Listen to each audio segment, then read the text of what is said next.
It's a scorching summer day in Chicago's Robert Taylor Homes. Sudhir Venkatesh steps into a dark, crumbling stairwell clutching a clipboard. He's not here for drama or danger, just a simple survey on urban poverty. But as the door clicks behind him, a young man named JT fixes his gaze on Sudhir. That casual survey, it's about to pull Sudhir deep inside one of America's most notorious crack-dealing gangs. What happens next will shatter everything you thought about gangs and urban life. Sudhir's first step wasn't a grand interview or raid, it was an awkward introduction. How do you build trust in a world where suspicion is survival? Sudhir meets JT while conducting his survey. Instead of brushing him off or calling security, JT invites him upstairs to meet the dealers.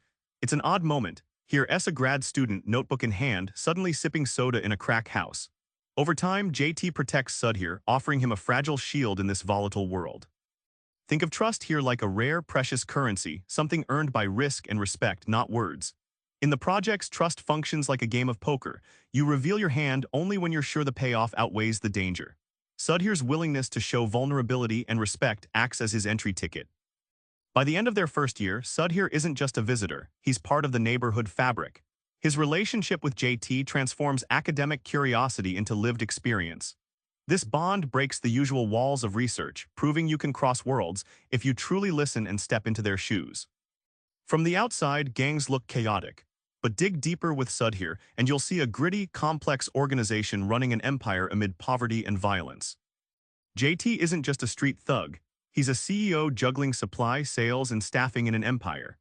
Sudhir chronicles how the gang organizes shifts, collects debts, and handles enforcement, all with a surprising level of discipline and strategy that echoes Wall Street boardrooms.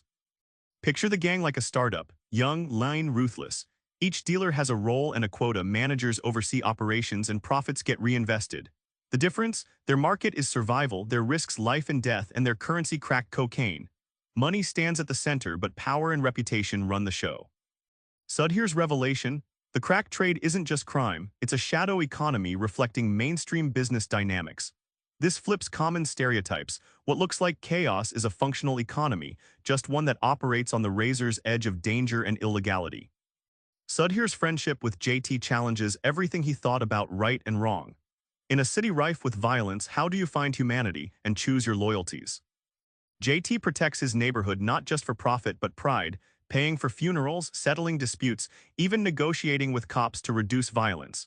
Sudhir sees a man caught between his brutal reality and his community's fragile hopes.